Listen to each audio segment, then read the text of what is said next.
Well, good morning, good afternoon, and good evening, depending on where you are in the world.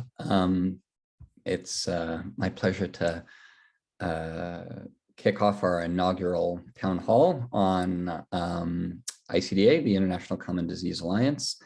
And for the next hour and a half, we'll be talking through what the ICDA is, how it is organized, some changes to its structure that we've sort of been working on over the last few months, and a bit of a description about how we're thinking about bringing the community together to tackle some of the most pressing questions in biomedical research. Can we go to the next slide, Kate? So it's my distinct pleasure and honor to introduce the newly constituted executive committee for the International Common Disease Alliance. You can see all of the shining faces on the slide, and many of us are on the camera and waving at everyone. Thanks, Cecilia. We've tried to, in a sense, truly internationalize the leadership of the International Common Disease Alliance, bringing together scientists from across the world, both the global North and global South, as well as Eastern and Western hemispheres. And we've really come together as a group to sort of expand beyond the very capable leadership of our co-chairs of Mark Daly and Cecilia Lindgren, and prior to that, Eric Lander. The executive committee's roles and responsibilities are to bring the broader ICDA community together to sort of help facilitate the setting of scientific strategy. And we'll go through each of the different ways that ICDA is operating through the course of this presentation. There'll be time for questions throughout. Feel free to pop them in the chat. Let's move forward. So next slide, please, Kate. So this is just a sort of timeline of ICDA. We're sort of in our fourth year.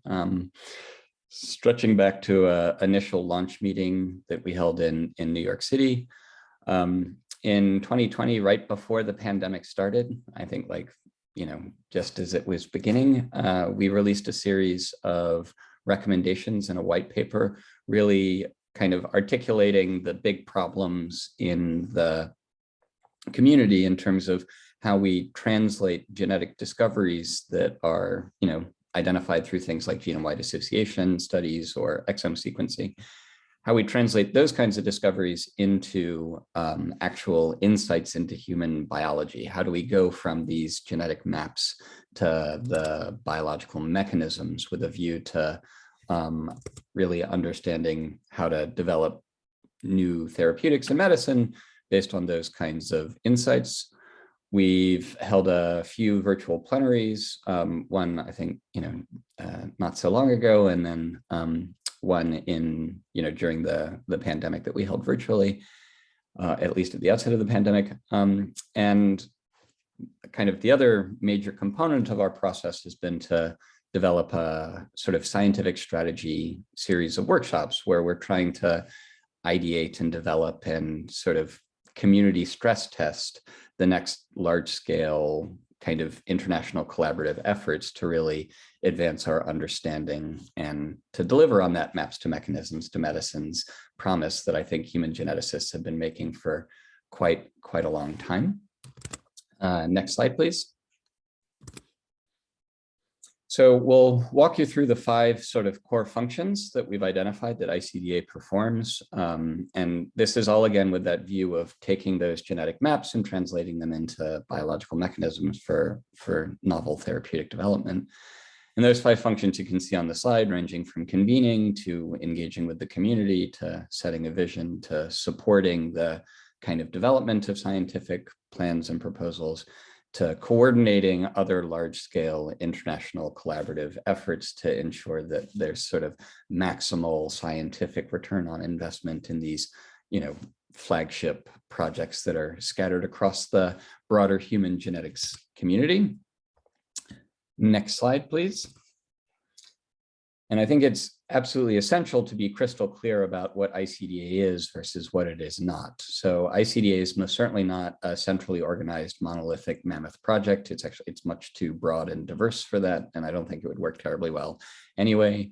ICDA's goal is not to compete or engulf or consume any of these existing projects. We're really here to sort of facilitate, data integration, to try and facilitate different communities and constituencies working broadly within biomedical research to connect with one another and to really maximize the kind of different parts of the discovery enterprise that we're all interested in pursuing as scientists. And so this is all about adding to make the sum of the parts greater than, or make the whole greater than the sum of the parts, rather than trying to compete or do anything to prevent or preclude anyone from pursuing anything that they want to do. And then last, and perhaps most importantly, ICDA itself is not a funding organization. We are a sort of community of scientists that are working together to advance the science more generally, rather than, kind of making decisions about who gets funded or how any of that operates. And next slide, please. So for the town hall, we'd like to have a series of questions and answers. So feel free to chime in. We'll have a lot of time for dialogue and discussion around these things. And it's my distinct pleasure to turn it over to Yuki to talk us through the vision setting activities that we've been pursuing. Take it away, Yuki. Okay, thank you for introducing me, Ben. Okay, hello everyone. This is Yukinori Okada from Osaka University in Riken, Japan. So thank you again for joining the virtual community town hall today. I'm truly glad to meet your colleagues at ICDA around the world. So today, I would like to introduce a vision setting of ICDA to the scientific community. So what is the vision of ICDA? So for there is many interesting things, but our current main focus is how to address the maps to the mechanism to the medicine. So namely, it's called M2M challenge. So in last decades, you may know that large-scale biobank-driven disease genetics has massively built genetics maps. You may know that genome association studies themselves are really successful. However, to reach physiology and medicine, we need to elucidate underlying molecular and cell mechanisms, which can link both sides of the science. So we admit it's an interesting, but a kind of a challenging task. So Kate, please go to the next slide. So here, let me review vision setting and functions. So as example in this function, we develop, maintain, and re-evaluate the set of scientific recommendations around every 5 years. So we are glad to show the ICDA recommendation and white paper released by ICDA organizing committee members in July of 2020.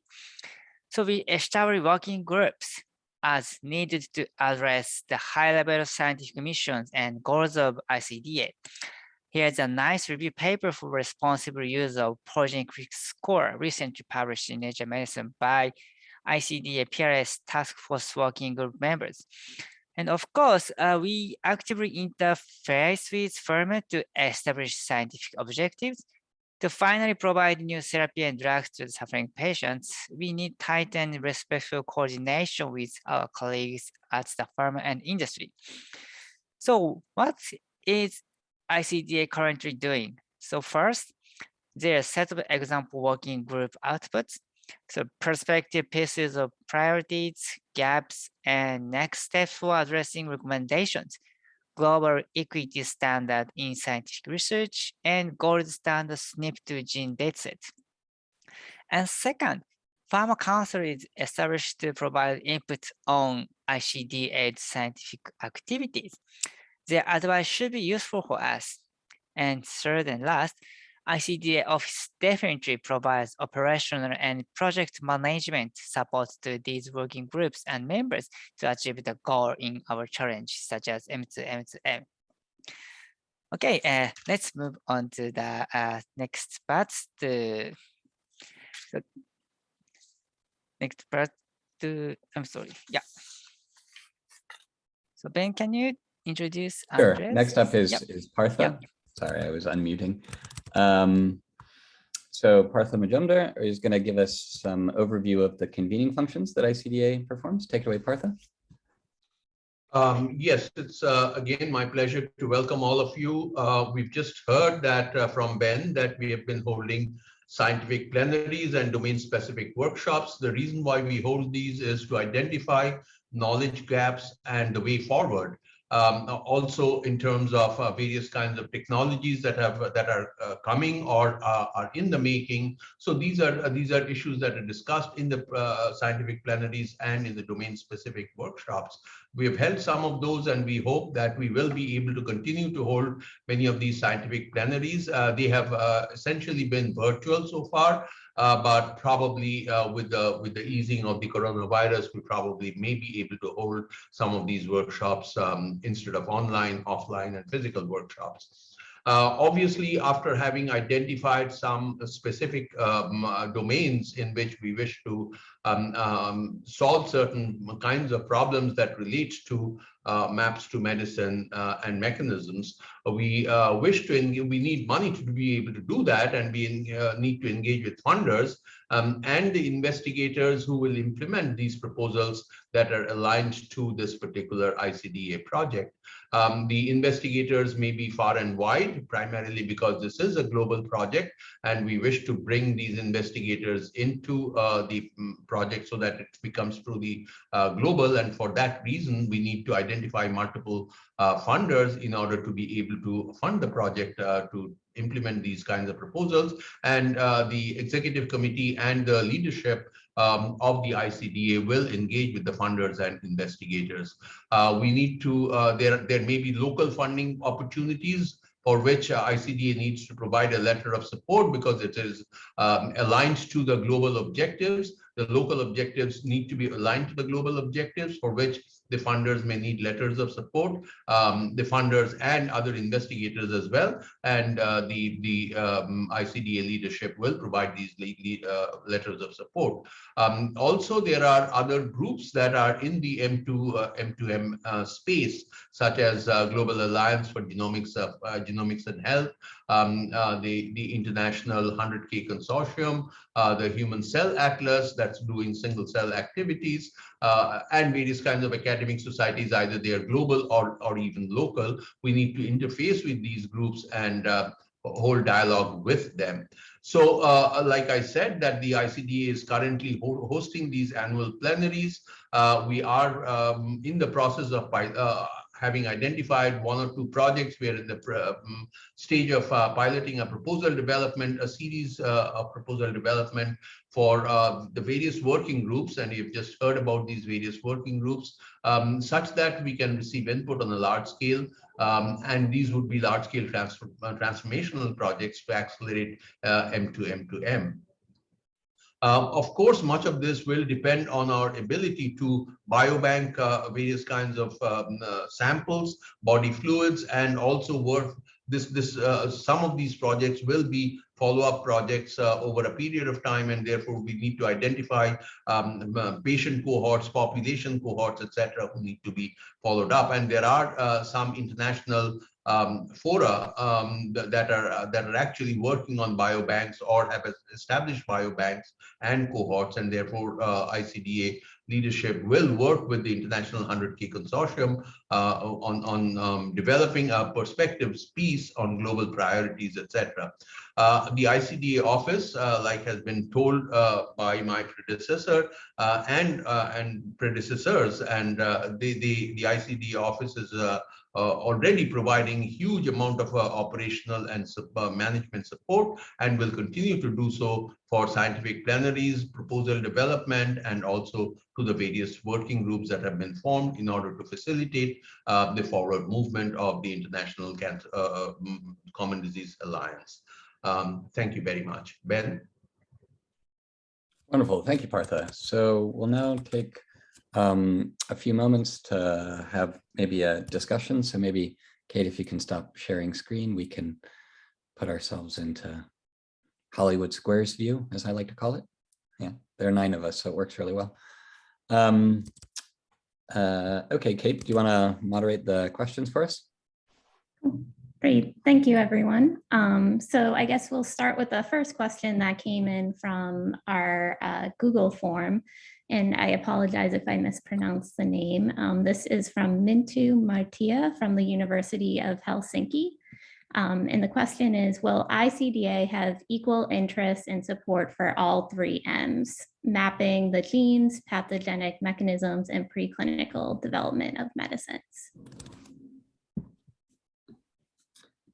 Well, I guess, in terms of the sort of scope of the activities, I think ICDA is interested in ensuring that each of those different domains are kind of spoken to, but we recognize that there are different sort of depths of expertise in different parts of the community for each of those domains. So like a lot of the genetic mapping expertise, I think, lives more in the academic community, where, obviously therapeutic development lives a lot more in the pharmaceutical industry than it does in academia.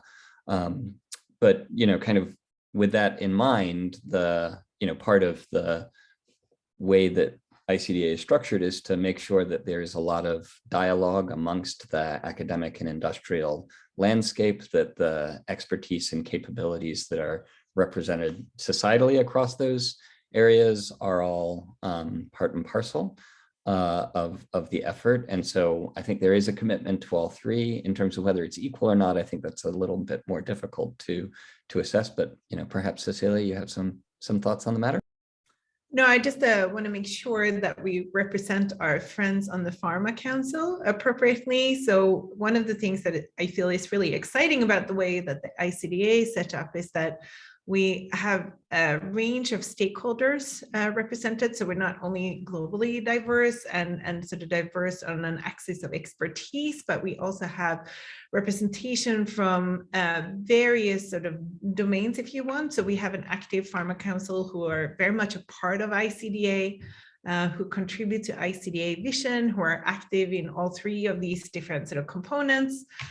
So I think it's fair to say that we have activities in all 3 sort of M's, if you want. I do think, however, because of the nature of research, that the MAPS is maybe with risk of sort of offending somebody, the one that is maybe easiest, though we have clear gaps in ancestry representation and so forth that we need to address.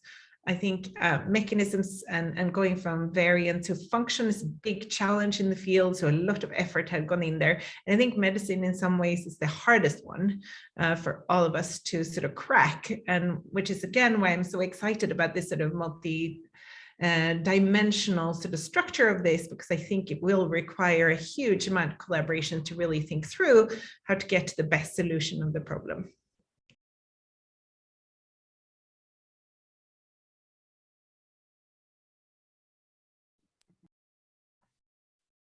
Are there any other members that would like to chime in on this question?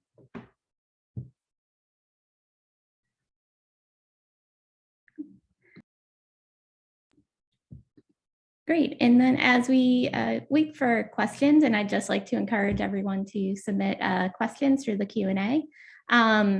With regards to convening, how do you envision ICDA interfacing with other groups in the M2M space, such as other alliances like IHCC and GA4GH in the Human Cell Atlas?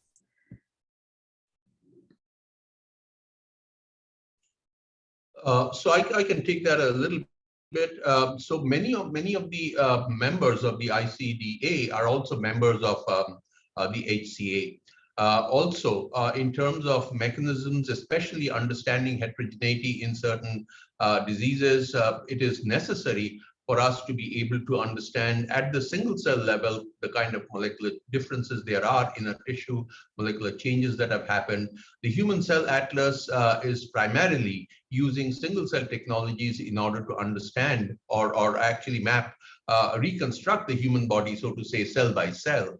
That's the objective of the Human Cell Atlas. And therefore, these two feed in very well and mesh very well. And like I said, that the membership, not necessarily the executive membership, but the overall membership of the people who are interested in ICDA and also are interested in following the HCA, they are together and there is a large overlap. So there is already a lot of information exchange between, in terms of the technologies, in terms of the scientific information that's generated using these technologies between ICDA and HCA. So there is a lot of feedback that goes from one of these projects to the other projects.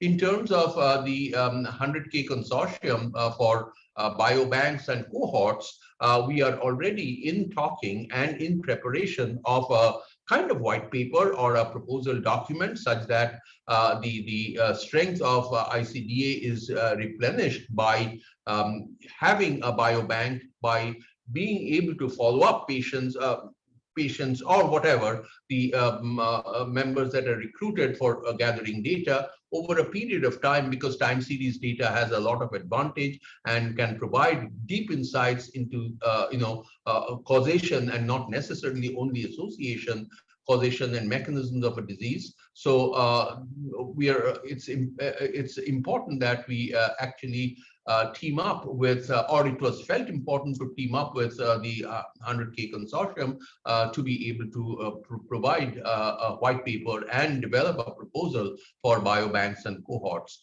So there are already some examples, and we'll follow these examples and engage with other groups. GA4GH, for example, we are already in talking with GA4GH. For example, some of the members of let's say the ethics committee, ethics working group, are already common between the ICDA and the Genomic Alliance for Global Health.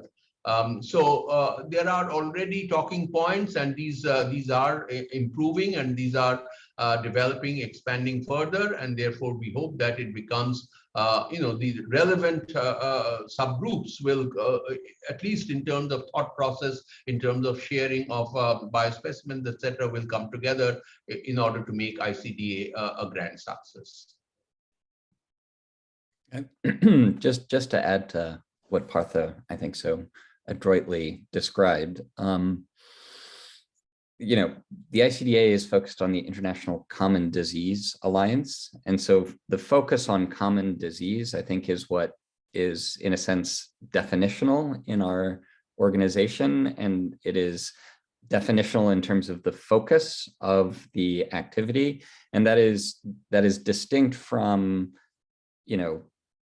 what maybe GA4GH is focused on in terms of the creation and dissemination of standards for genomics more generally, and how that gets translated into healthcare, which seems to be, broadly speaking, where their focus is.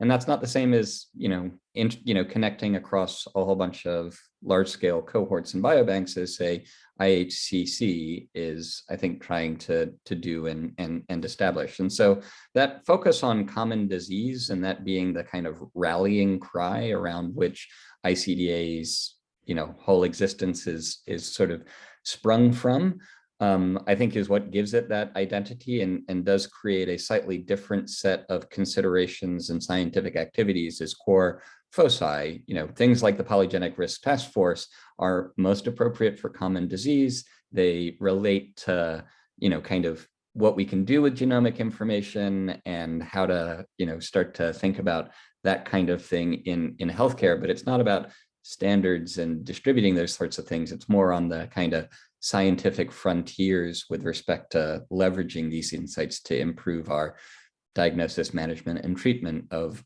common diseases. And so that's where I'd kind of put squarely the identity kind of first and foremost, and what I think distinguishes it in terms of its scope, role, and content. And I think with that, we'll move on to sort of round up the rest of the functions that ICDA performs. So it's my great pleasure to maybe ask Kate to share the slides again, and then I'll introduce Andrés Moreno Estrada, who will talk us through the supporting function. Great. Thanks, Ben, for the introduction. And thanks, everyone, for joining as well, the first town hall of ICDA functions. So this is Andrés Moreno from the National Laboratory of Genomics for Biodiversity in Mexico. And it's also my pleasure to join the executive committee and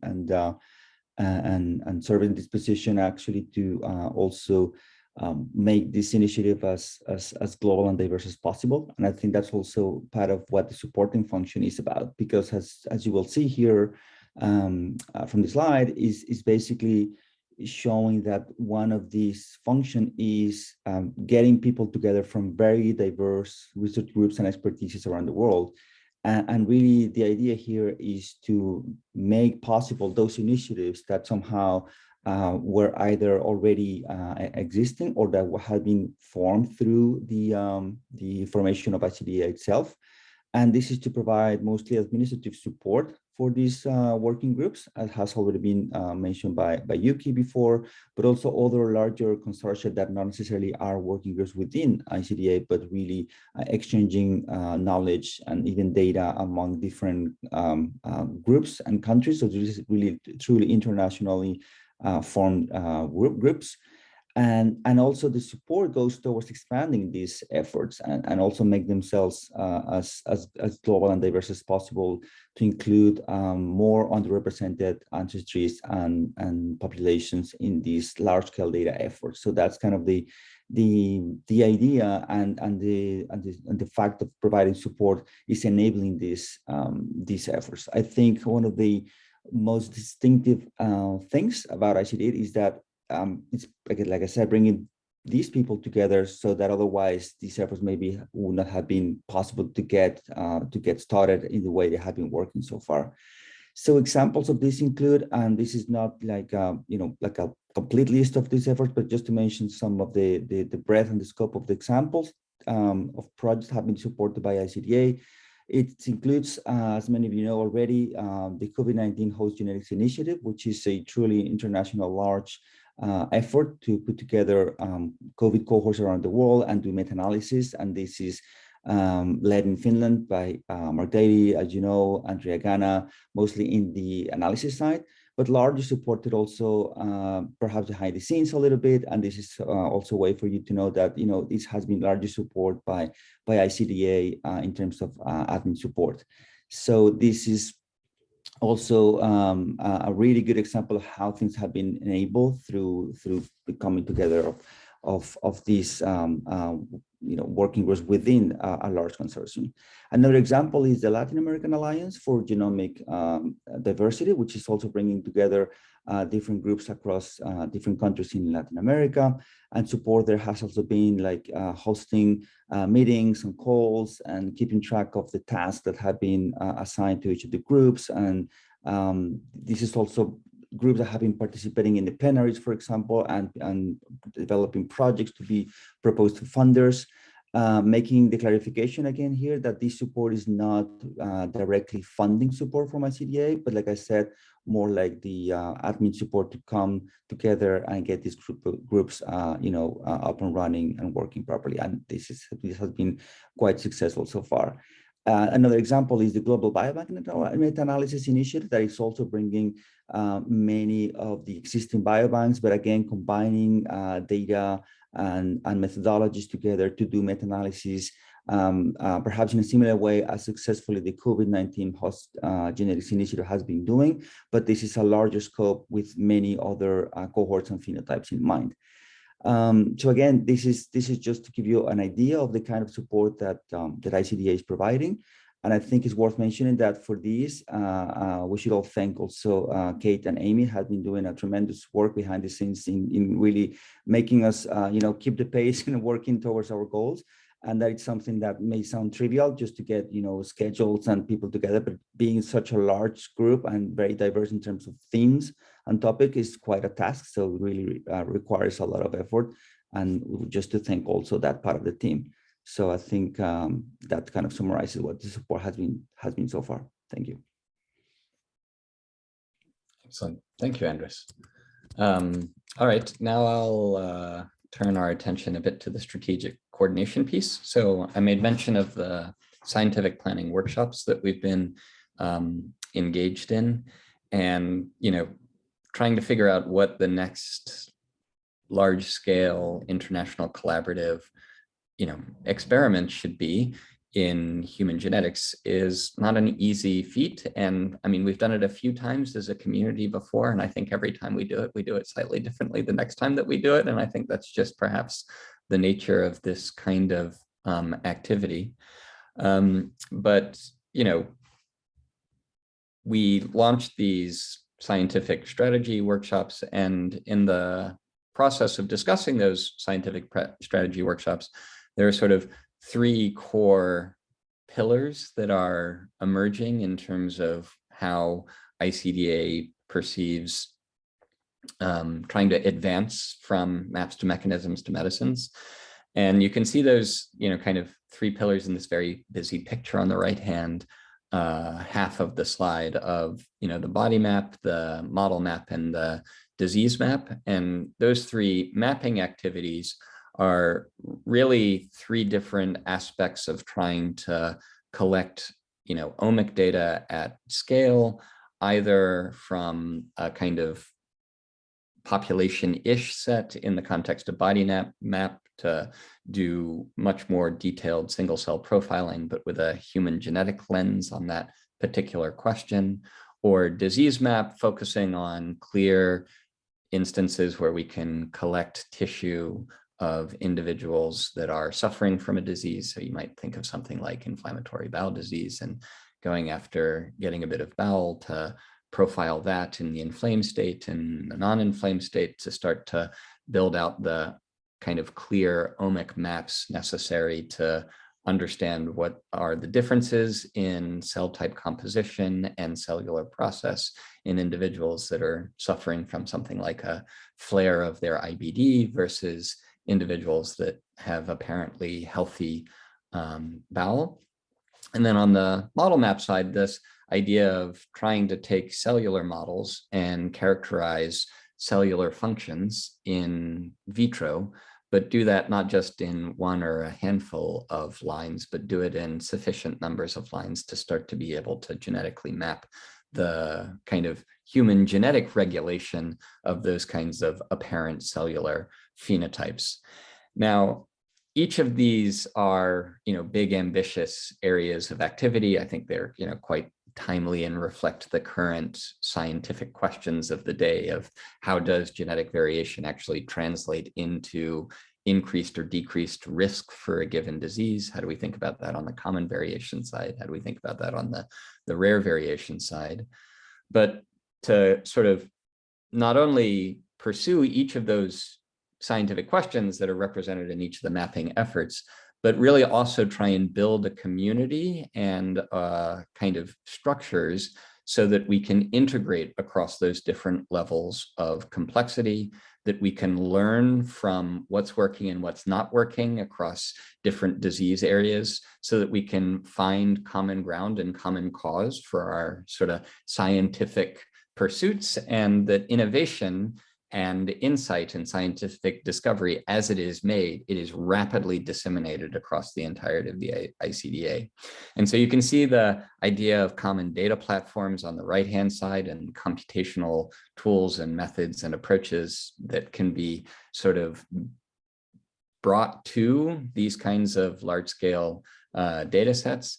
We want to capitalize on efficiencies and economies of scale, where possible, and really, again, foster this international community of investigators working together on the big, important questions of the day. And so the strategic coordination function is to try and, align those different projects to make sure that we are integrating into the broader scientific community effectively, and that we're really serving as a kind of hub, if you will, for making the discoveries that we think that will actually take us from genetic maps to mechanisms to medicine. Now, ICDA provides operational support for these kinds of workshops. It helps develop the ideas, it brings the communities together, and is trying to help figure out how we actually realize these scientific visions.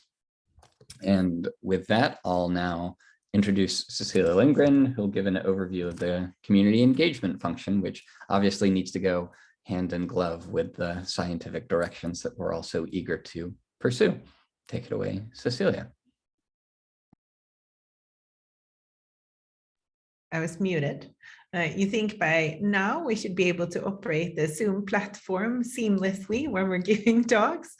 Thank you, Ben. So the last of the 5 functions is the community engagement, training, and dissemination. So just quickly to give you a couple of examples, what we think about in this function, our goal here is to disseminate the information of our outputs and the progress we're making related to the M2M2M challenge. We do this through town halls like today, where we're trying to sort of tell the community about what we have done since we last spoke and inform about changes and scientific vision and strategy and about what we're doing. We're also doing quite a lot of work behind the scenes to be able to secure equitable access to advanced technologies and data resources. And we are working to promote and support opportunities for a global community of trainees. So a few examples here of what we're doing is that we have a global equity group. So Nicki Tiffin, who is a member of the EC and is here today, has been leading some amazing work where we, the team, and I think Andrés, you're on this as well, working on a global equity standard for scientific research, which is a sort of quantitative metrics where you can actually evaluate how well you're doing in terms of representation and diversity in the scientific research you're doing. And that's something we're planning to apply in all the research we're doing in ICDA. So as has been pointed out by the others, we have an amazing ICDA office with Amy and Kate and Rachel who are helping us, and they're posting all the scientific plenaries, talks, and town halls on YouTube and disseminating it through Twitter for the wider community so that everybody disregarding time zone can follow it. We're piloting a membership newsletter to be able to give sort of more frequent updates about what we're doing. We also have 3 plans that we're hoping to start to execute. One is rotating fellowships between different participating labs. Another one is an international journal club that we're hoping to launch. And then the third one is some type of global summer school with subsidized activities going into that. So that's sort of brewing in the background. So again, just to summarize, this is something that we're taking incredibly serious. It's part of a key core mission. And while it's the last function, it's not the least important. Thank you.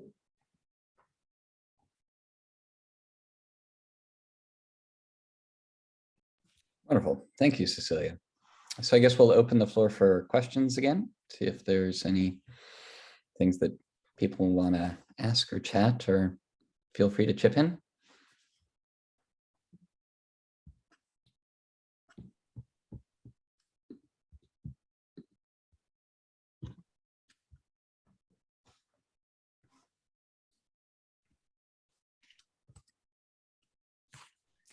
Can I have one additional comment from the previous questions?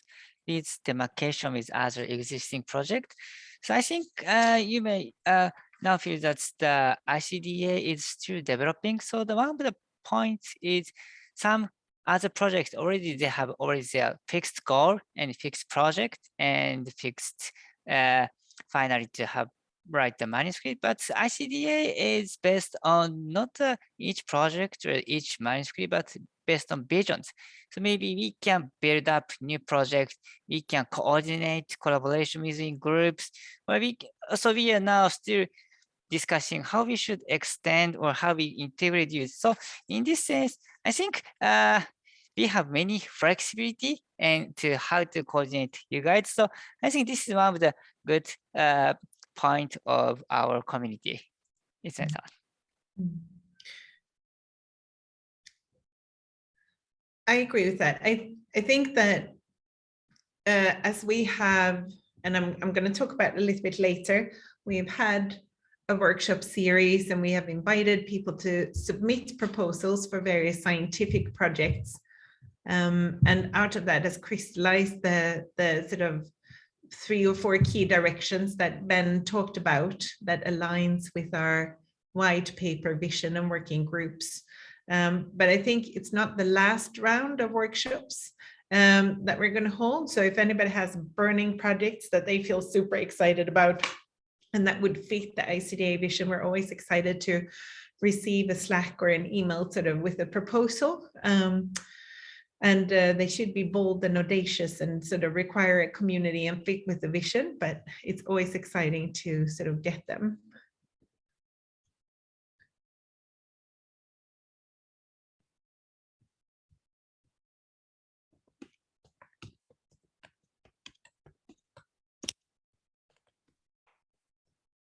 So if I may, I thought it would be worth maybe trying to think about some of the examples of how we think we can make a difference and what would be in very practical terms opportunities for improving access. So we know, for instance, that certain institutions or parts of the world struggle with very plainly things like capacity, for instance, capacity for computational analysis, access to HPC, etc.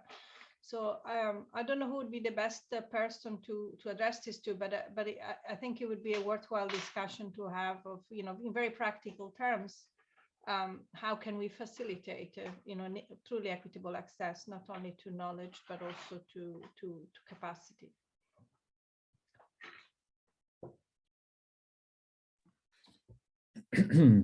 I think that's an excellent point, Nicole. I think one of the other things that has suffused the kind of computational discussions in the context of ICDA has been, the importance of federated solutions, recognizing that, kind of large scale data sets aren't necessarily the most mobile. Indeed, kind of increasing regulatory and oversight requirements are transforming our society's relationship with data, and that relationship is shifting in many different places in many different ways. And so the degree to which, kind of truly federated solutions can be developed to still ensure that we can work together and kind of realize that kind of open science vision that I think many of us share, while still kind of protecting valuable data sets and preventing risks from participants from, kind of the engaging in science is an important component of that.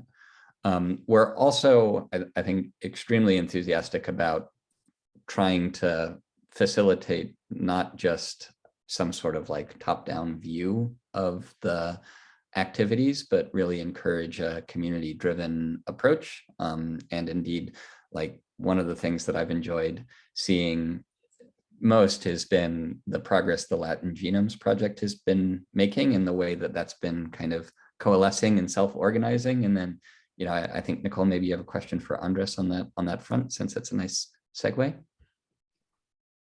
Yeah, very much so. So Andrés, you mentioned some of these projects have been facilitated by ICDA, in particular the Latin Genomes. It's a really well-formed, big initiative. So I wonder if you could maybe talk a little bit about how the project came about, how it was structured, and how ICDA has also helped to, bring together that vision that you had already in mind. Yeah, definitely. Thanks, Nicole. That's a very important point, especially talking about these regions that we all know that are lacking the equal capacity compared to many others that are more advanced. And this is a big bias that also we not only identify, but we want to also counterbalance somehow. There's also a potential risk, I would say, maybe in the sense of the perception of another big international effort like ICDA might be also kind of centralized or biased towards, these regions and so on. And I think this goes back to Ben's comment in the very beginning that ICDA is, not a monolithic structure consortium or something that is just like, centralized in a single place. And I think the formation of these executive community is, a very first evidence or demonstration that actually the idea is to diversify this leadership at many scales, geographically, expertise and backgrounds and so on. So with the same idea, I think we try to reflect that kind of vision also to projects that are being supported by ICDA, but also that have been kind of built internally and locally. And I think Latin Genomes is an example for that, because I think ICDA wants to support global initiatives in any part of the world, especially for underrepresented regions that we know that lacks information, but at the same time, keeping leadership local with the people that have been also self-organizing internally. So in the case of our Latin American network, it had been there already, I think somehow naturally through the collaborations we had already going through the past years. And then ICDA provided us the opportunity to, again, get together and then think more, structurally about things we want to do in the next 5-10 years, so on, and also bring more people on, because there's definitely a lot of enthusiasm and a lot of common ideas that we all coincide in the needs that we have in the region. So that's kind of the first stage we have been following, identifying those needs, and definitely there are many common answers in there. So again, with the struggle that is not that we are getting fund or any particular support from ICDA in terms of, hey, this is the funding opportunity you have been, being provided by ICDA. But once we are getting together and also, having this kind of operational support that we were talking before, has been also allowing us to grow and simultaneously to ask for funding. For example, Latin Genomes had just got their first couple of grants independently, competitively awarded. And this also connects to the efforts of HCA, which is also 2 projects related to the Human Cell Atlas. But again, with a regional focus of what we would contribute as a Latin American population towards the single cell mapping of tissue diversity. And I think that's a nice example in terms of being kind of locally led, self-sustained, but at the same time supported by ICDA, and trying to be as global as possible, at least, within the region, but also with international collaborators that might be interested in joining the group and giving support, because it's not only like, people within Latin America that can contribute. Many other groups, of course, outside Latin America have a profound interest in the region. And this could be an example for many other regions as well. I know that Southeast Asia, for example, has a similar project within HCA that has been supported as well, and that's also a very nice example of a locally led network that has been also contributed globally. Thank you, Andrés. And I guess in segue to this is really about my next question was so Ben mentioned before that ICDA is not a funding agency. Of course, there is an opportunity to catalyze the coming together of scientific projects that are proposed for funding. So I was wondering whether any of you maybe have gone to, you, Andrés, have already gone through this process of using ICDA to support a project that has gotten competitive funding. But could we maybe articulate a little bit more what is our vision for instance, relationship with funders and interaction of the projects that are built at least partially under the umbrella of the ICDA activities and a relationship with funding partners, and how can ICDA facilitate that relationship or indeed bring together, and of course with the expectation that every investigator within ICDA would be completely fine to also approach funders in a completely independent way. So I don't know who would like to take this question, but it would be good to get some reflection, maybe also from different parts of the world as well as from Ben or Cecilia.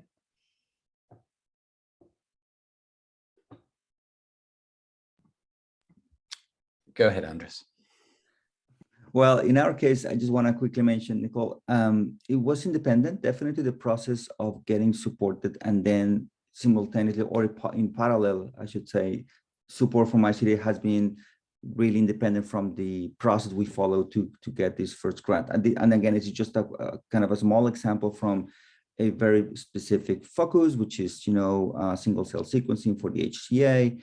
But I think what we are trying to build at a larger scale definitely requires a closer connection with funders, which is still lacking. And then there, I think ICDA can play a key role in connecting precisely ideas that have been built through these plenaries and the workshops, and then getting global input from community. And then that's kind of the next step we are aiming for, to have bigger scale funding besides these kind of seed grants that are at least allowing us to start get going some projects. But I think any of these bigger regional efforts really require to have, you know, larger scale funding if we want to really go to the next scale of things we want to do. I think also that's the whole idea of the support from ICDA, to enable things that otherwise wouldn't be possible just individually, because otherwise we would just keep doing what we're doing already before within each country or within each region. The idea is to come together, think about larger scale projects, and then just pitch it to funders. And that's the connection that I think is definitely key, where ICDA can play a role. And then we're still in the process of that. So we are not, you know, super clear on what exactly the next step will be, but definitely I think that's part of the path. And maybe Ben or Cecilia can mention more about that.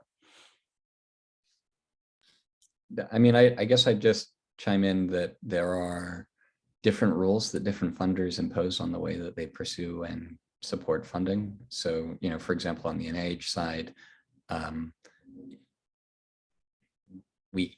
we can't like directly tell NIH in a closed room venue like what it is that we think needs to happen, or at least if we do that, we can't then apply for the dollars associated with that kind of scientific direction. But we can nevertheless like issue a series of white paper recommendations that can at least contribute to the conversation about the direction of large-scale programmatic investment for national funders might look like. And so the degree to which we can sort of articulate what those big problems are and then distribute them publicly and openly, I think that the funders are paying attention to, you know, what this expert body opinion is kind of generating. And so it's not like a direct inside job. It's more of we articulate the questions and what we think are exciting directions to pursue, and that then can kind of lead to development on the programmatic side so that the funders can do their job, because it is in a sense their job to set the field of play for who, you know, what should get funded, what should get supported, how it should get realized, and all of those sorts of things. I also think that, you know, we have the Pharma Council at the table, and they do invest in academic partnerships, the kind of industry academic partnerships from time to time. And so, you know, the degree to which we can articulate and clarify what the vision and the direction looks like in that kind of way. And there are things that ICDA has not done, but can serve as like constructive models. Like I think FinGen's a great example of a very successful academic industry partnership that's advancing scientific discovery in a way where lots of people get to get around the table and contribute to a kind of shared vision. And I'm hopeful for those sorts of opportunities to develop over the context of ICDA more generally.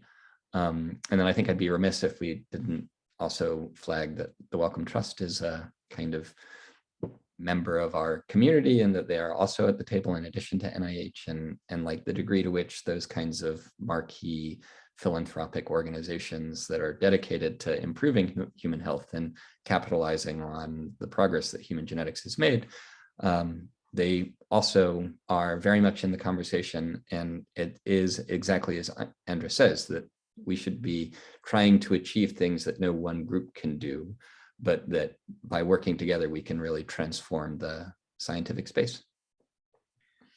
And that there isn't a one-size-fits-all solution. So I think distinct projects are going to have distinct funding solutions, and it's upon us to make the case as crisp and clear and articulate sort of why it's crucial and important, and why we as a community think that they need to be done. And then I'm certain that the best science will find a good home. There is a matchmaking sort of element to this, where we're going to have to sort of go in and talk to funders and see who is interested in what. And not every project finds a home, just like in open competition when we go as individual researchers. but I'm certain, given the quality of our community, that many of the projects put forward will find a home.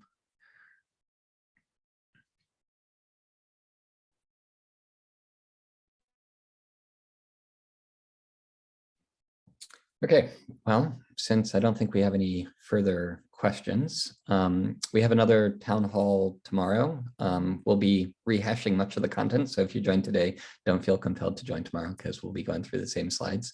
If you do have additional questions, though, feel free to submit them online and we will address them, and we'll post the recording of today and tomorrow's town hall on YouTube and the website. Anything else to address, Kate? All right, well, thank you, Executive Committee. It's a pleasure spending the hour with you and talking through what we're doing organizationally. It's perhaps not as much science as we all like, but these things really do matter, and it is what makes the world go round. So thank you for your time, and thank you for the attendees for all of the questions. And I look forward to all the science that ICDA and its community of investigators will achieve.